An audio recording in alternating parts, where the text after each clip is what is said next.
When I was 7 years old, my grandmother sat me down one quiet evening, her hands warm, her voice soft but certain. In that moment, she shared something with me, a prayer so simple, yet so powerful. It planted a seed in my soul that would grow with me through every storm and every breakthrough. I didn't know it then, but that prayer would become my compass. It didn't promise an easy life. It didn't ask for things to be handed to me. It taught me how to stand, even when life tried to knock me down. That little prayer carried me through moments when I was laughed at for dreaming too big, when failure felt closer than hope, and when the world said no, but my spirit whispered yes. Tonight, I want to take you back to that moment, to that quiet fire that still burns in me today. Because somewhere in your story, there's a prayer too, waiting to be remembered, waiting to remind you just how powerful you truly are. When I was 7, I didn't fully understand what it meant to change the world. I was just a curious kid, obsessed with books, electricity, and machines that didn't exist yet. But in the middle of that curiosity, there was this one moment, this one memory, that stayed with me more than any textbook or invention. It was the day my grandmother looked at me, not with fear or hesitation, but with calm certainty, and said something that seemed ordinary at the time. They were just a few simple words, but somehow they became the base code for how I build everything in my life. The world doesn't reward ideas, it rewards execution. But even before you can execute, you need belief. You need a foundation that doesn't crack under the pressure of risk, failure, or public opinion. What she said gave me that, not in a loud, motivational way, but in a quiet, unshakable way. It was something along the lines of trust what you're building even if no one else sees it yet.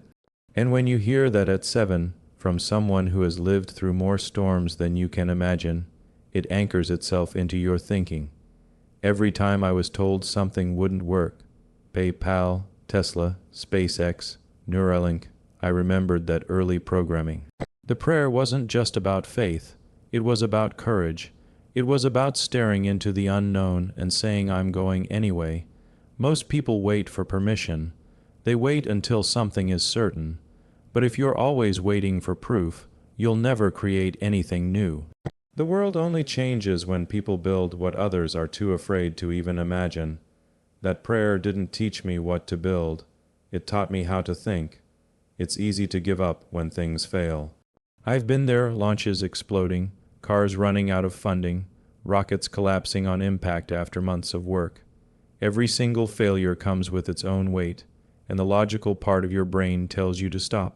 But the part of you that remembers why you started, that's what keeps you going. And for me, that core, that internal gravity, was shaped the moment my grandmother told me those words. People talk a lot about intelligence, about being smart enough to do something big. But intelligence isn't what gets you through the nights when everything's burning around you. What gets you through is belief with discipline. It's knowing there's a path even if you can't see it clearly. It's remembering the voice of someone who saw your potential before anyone else could measure it. My grandmother never studied rockets. She didn't know about reusable boosters, but she knew what conviction looked like. And somehow, she passed it on to me before I even knew what I'd need it for.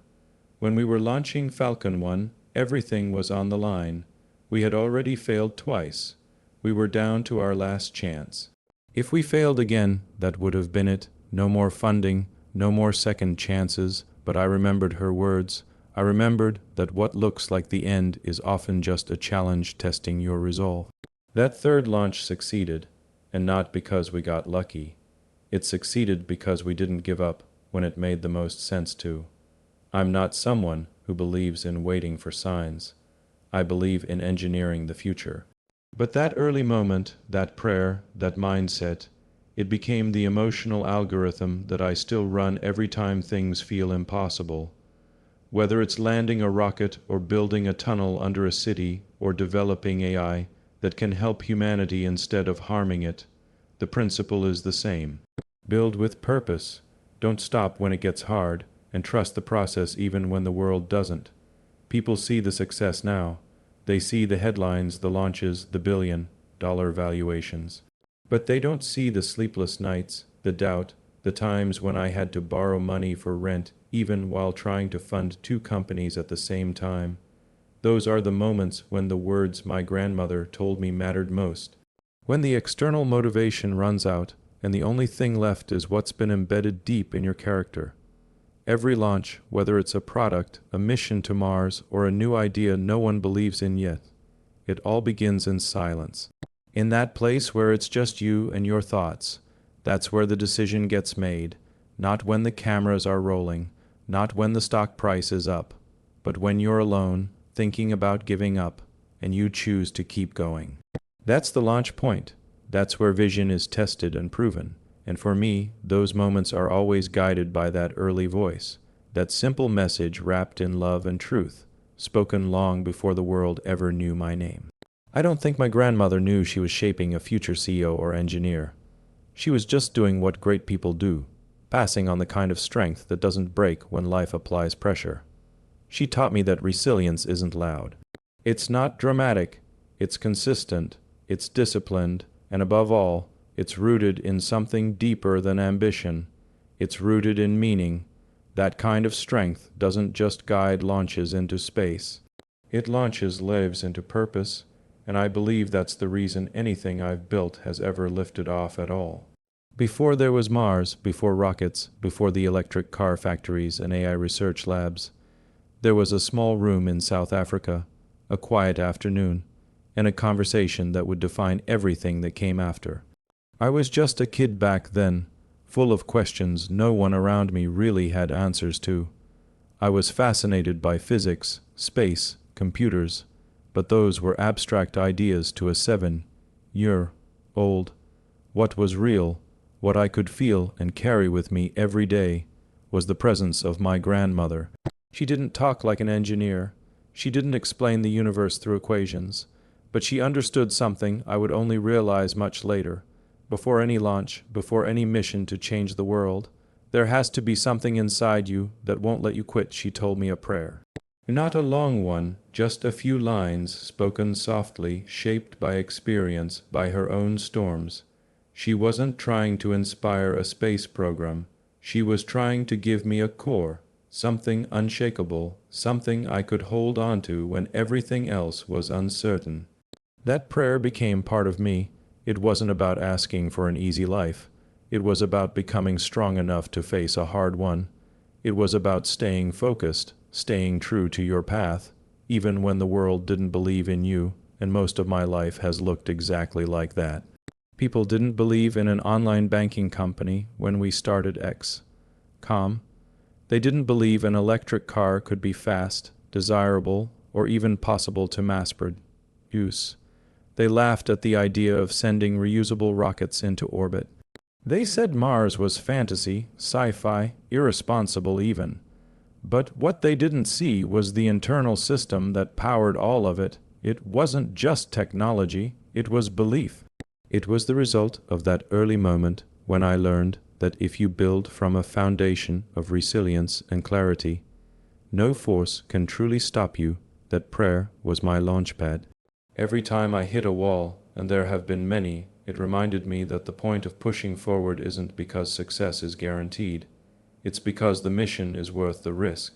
Whether it was the third failed launch of Falcon 1, the public ridicule of Tesla in the early years, or the sleepless nights trying to keep multiple companies alive when all odds were stacked against us, I kept returning to those words. Not because they made problems go away, but because they reminded me who I am. People think the biggest challenge is the technology. It's not. It's staying committed when you're exhausted. It's holding the vision when others try to shrink it. It's working with insane focus and refusing to be distracted by fear or failure. The physics is hard, yes, but belief is harder. Consistency is harder, and that's what that prayer instilled in me when I didn't even know I'd need it someday. I've been asked what keeps me going. The answer is simple, but maybe not what people expect. It's not just the future. It's not just colonizing Mars or creating a sustainable energy grid. It's not even about business success. It's something earlier, deeper, smaller. It's remembering that at the very beginning, before I had anything, before I understood equations or built code, someone looked at me and saw potential. Someone passed me a message that would outlast circumstances. That prayer wasn't about success. It was about courage. It was about discipline. It was about building something that matters, even if no one claps for you while you're doing it. And maybe that's what most people forget when they try to do something big. They want applause right away. They want security, comfort, predictability. But nothing that moves humanity forward has ever come from a place of comfort. Innovation is born in discomfort, in risk, in chaos. And the only way to survive those environments is to have something internal that doesn't break when things go wrong. That's what the prayer gave me. It didn't promise easy victories. It prepared me for hard-earned ones before Mars was even a serious conversation. Before the first drawings of a starship, there were failures. And even before those failures, there was vision. And before that vision, there was a kid sitting on a chair, listening to an old voice that understood what life was really about. She didn't know what I'd do, but she knew I needed something solid to build on. And I did. I built rockets, yes, but also habits. I built teams, companies, and missions, but I also built discipline, focus, and emotional tolerance for failure. All of that started with a simple truth passed down in words meant to steady me, to remind me that persistence matters more than popularity, that mindset became the default operating system in everything I do. I approach every problem like it has a solution, even if I haven't found it yet. I walk into every challenge knowing that I might get knocked down, but I'll get up again, because deep down, I don't see failure as the end. I see it as feedback, that thinking started long before the first line of code or the first prototype. It started in that moment when I was taught to believe, not in outcomes, but in process. Not in perfection, but in purpose. So now, when I stand on launch pads or walk through assembly lines, or sit in meetings about AI alignment or Martian habitats, I carry that prayer with me. It's not in my pocket. It's in my decisions. It's in how I keep showing up when the data says give up. It's in how I keep raising the bar when others would have settled. It's in how I keep asking why not instead of why. That internal compass has guided me through more turbulence than any rocket ever has. The funny thing is, people think bold ideas start in labs, but most of the time they start in silence, in memory, in moments you didn't even realize would matter so much. That's why I say before Mars there was a prayer. Because before you can reach for the stars, you have to be rooted in something stronger than gravity. You have to know who you are and why you're willing to go through what it takes. You have to have a reason that doesn't disappear when the applause fades or the market shifts. You have to have that quiet conviction that says keep building even when no one else understands why you're trying, and that's what my grandmother gave me when I was 7. Not a map, not a business strategy. Just a seed planted in my mind, one that grew into something unbreakable, something relentless, something that could survive doubt, loss, pressure, even fire. And because of that, everything I've ever launched, whether it left the earth or changed it, traces back to that moment, to those words, to that belief that started before anyone knew where it would lead.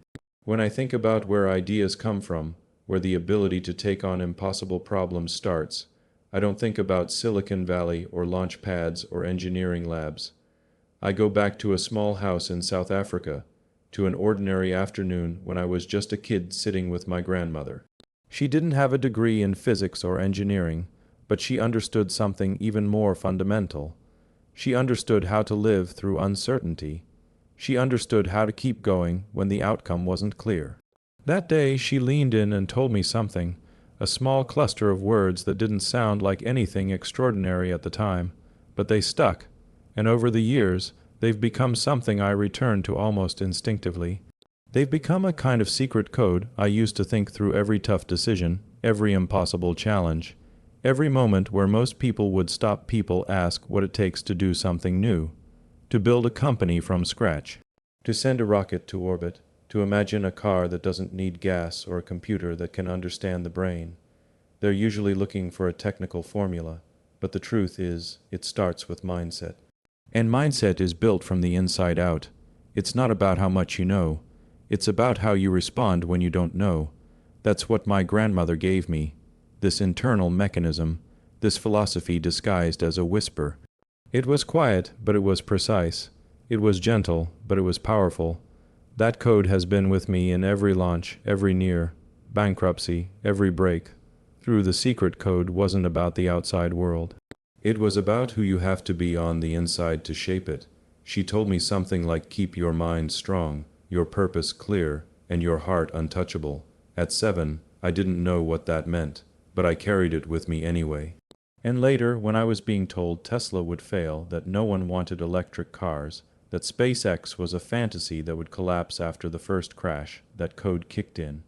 It told me to stay focused when the noise got loud, to stay grounded when the pressure got brutal, to keep building even when everything looked like it was falling apart. What most people don't realize is that impossible problems are solved not by certainty, but by resilience. When we launched Falcon 1 the first time and it failed, most people saw that as the end, but I saw it as step 1. When we failed again, it was step 2. After the third time, we were out of money, and the company was on the edge. But I remembered the code. I remembered that solving hard problems doesn't mean avoiding failure. It means using failure. It means adjusting faster, thinking deeper, trying again without letting ego get in the way. My grandmother never studied aerospace. She never coded a neural network, but she understood something deeper than data. She understood human spirit. She knew that when things fall apart, the person who keeps moving is the one who wins. So many people stop because they think hardship means they're doing something wrong.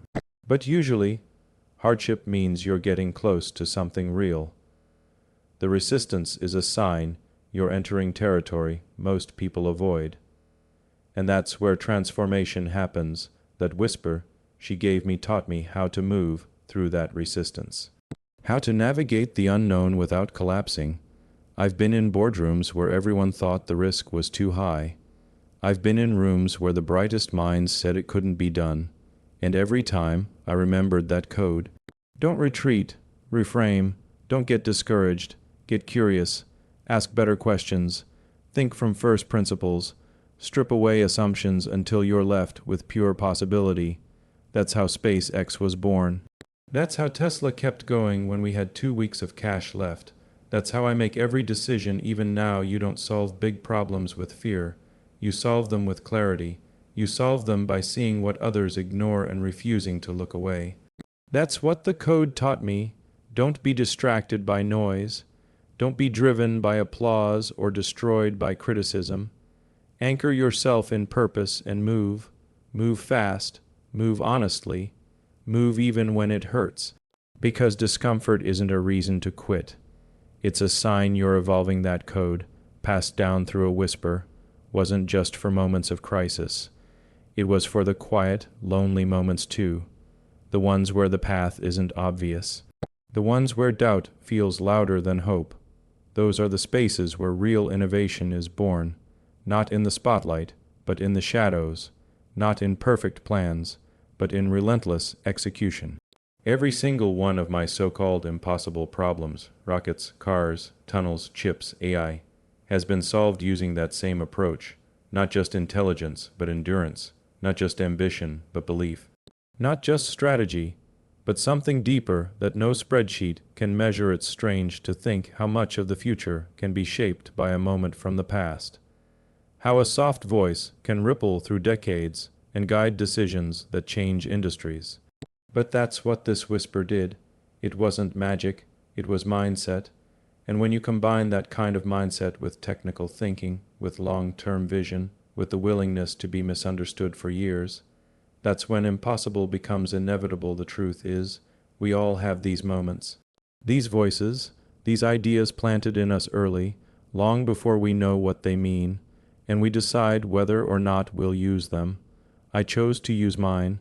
I chose to let it guide my work, my thinking, my tolerance for chaos, my appetite for risk. And it's still with me. Every new challenge, every wild idea, every new problem no one has solved yet. I go back to that same place, that original code, that whisper that told me you don't need guarantees. You need grit. You don't need perfection. You need direction. And if you have that, if you truly commit to it, then even the most impossible problem becomes just another puzzle waiting to be solved. Faith in the future isn't about certainty. It's about trusting a path you can't fully see yet, especially when everything around you feels chaotic and unpredictable. When I was young, my grandmother shared a quiet prayer with me, a simple message that planted a seed deep inside. It wasn't flashy or dramatic. It was subtle, but it became a foundation. In the world of rockets and startups, chaos is constant. Plans fail, timelines slip, critics shout. The noise can drown out even the clearest vision. But that prayer reminded me that chaos is not the enemy. It's part of the process, part of the journey towards something greater. When SpaceX was just starting, we had multiple rocket failures. Each explosion felt like a step backward, but the prayer instilled in me a calm resilience. It helped me face failure not as defeat, but as data, a signal to learn, to adapt, to improve. Tesla faced skepticism at every turn. People doubted electric cars could compete with gasoline vehicles, yet the quiet confidence rooted in that early prayer kept me focused on the long-term future. It wasn't about quick wins, it was about building a sustainable legacy. Faith in the future means believing that the work you do today shapes what's possible tomorrow. It means acting decisively, even when the path is foggy. My grandmother's prayer was less about asking for results and more about cultivating that steady belief. It helped me prioritize what really matters, solving problems that will benefit humanity, even if the payoff is years or decades away. Innovation thrives in uncertainty. If you wait for perfect clarity or guaranteed success, you'll never start. That prayer gave me permission to move forward in the face of unknowns. It made me embrace the chaos inherent in pushing boundaries and disrupting industries. It reminded me that disruption isn't neat or easy, it's messy and unpredictable. Today, as I look toward Mars, AI, and renewable energy, that quiet prayer still guides me. It's a source of strength when projects hit turbulence or when the world questions the feasibility of ambitious goals. Faith in the future is not passive hope, it's active trust, grounded in preparation and relentless effort. It means staying committed when external circumstances are volatile, because deep inside you know what you're building is bigger than any setback. That prayer taught me to find stillness amid the storm, to see beyond immediate chaos, and keep moving toward a vision that, while distant, is real and attainable. It's the difference between reacting to crisis with panic and responding with purpose. In that difference lies the power to transform impossible problems into achievable milestones. What drives me isn't just building rockets or electric cars. It's something deeper, a purpose that was shaped long before I ever thought about space travel or sustainable energy. That purpose traces back to a prayer my grandmother shared with me when I was 7. It wasn't about technical specs or grand ambitions. It was about finding meaning in what you do and understanding why it matters. Purpose is what turns hard work into something worth doing, especially when the challenges feel overwhelming and the world doubts you. Early on, I realized that technology alone doesn't change the world. It's the intention behind it. When I started SpaceX, Tesla, and the other ventures, it wasn't about building cool gadgets. It was about solving fundamental problems for humanity, making life multiplanetary, reducing carbon emissions, creating a future where technology amplifies human potential instead of limiting it. That purpose kept me grounded during setbacks, failures, and skepticism. It gave me the reason to keep pushing even when success seemed impossible. The prayer my grandmother told me wasn't a roadmap, but it was a compass. It gave me a clear sense of direction by helping me understand why I had to keep going. When rockets blew up or when Tesla almost went bankrupt, I didn't focus just on the losses. I focused on the mission. That mission gave me energy and clarity. It made every obstacle feel like a step towards something meaningful, not just another problem. Purpose also shifts how you view risk. It's easy to be discouraged by the scale of the problems. Space travel is hard. Climate change is urgent. AI is complicated. But when your purpose is clear, those risks don't paralyze you. Instead, they sharpen your focus. They force you to innovate, to think differently, to build resilient teams that share that same vision. Without a why, the technical challenges are just barriers. With a why, they become the fuel for breakthroughs. It's funny because purpose isn't always loud or flashy. Sometimes it's quiet and personal. That prayer was a reminder that the biggest impact starts inside, knowing your why before you chase the what. It's what keeps me up at night and what gets me out of bed in the morning. It's why I'm willing to tackle problems others say are impossible and why I'm committed to long-term solutions instead of short-term gains. In every rocket launch, every electric vehicle on the road, every solar panel installed, I see a reflection of that purpose. It's more than engineering. It's a mission to push humanity forward. That mission began in a simple moment with a prayer that gave me my why, and it continues to guide everything I do, turning technology into a tool for lasting change. At the core of everything I've built, every challenge I've faced, and every vision I've chased, lies that quiet prayer from my grandmother, the reminder that purpose fuels persistence. It's not just about rockets soaring into space or cars driving without gas. It's about creating a future worth striving for, even when the path is uncertain and the obstacles seem insurmountable. That simple message taught me that when you have a why, no failure can truly stop you, no criticism can shake you, and no setback can break you. In the face of chaos, doubt, and complexity, holding on to that purpose transforms fear into fuel and hesitation into action. It's what keeps innovation alive and progress moving forward. So whatever impossible problem you're facing, whatever dream feels too big or too distant, remember that your strength comes from within, anchored in belief, driven by meaning, and sustained by resilience. Because when your why is clear, the how will follow, and that's where real breakthroughs begin. Keep your purpose close, stay relentless, and build the future you believe in even if no one else does yet.